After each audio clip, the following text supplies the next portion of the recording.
Hello everyone, welcome back to the channel. In this video, I'm going to walk you through an easy way and a workaround on how you can simply use Microsoft Note. So to get started with a guide on how you can use Microsoft Note One.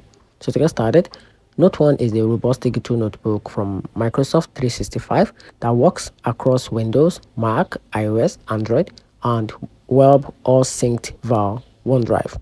You can organize content using notebooks, sections, pages. You can insert and format text, tables, images, audio clip, sketches, and even annotated PDFs.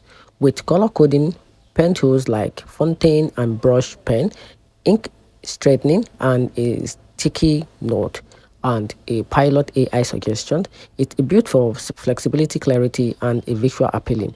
It's great for capturing ideas, managing tasks, collaborating in real time, and accessing notes across all devices.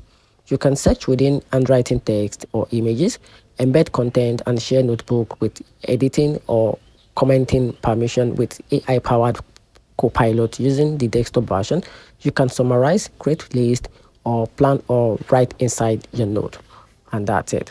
So let me know in the comment section what you think about this platform. And that's it.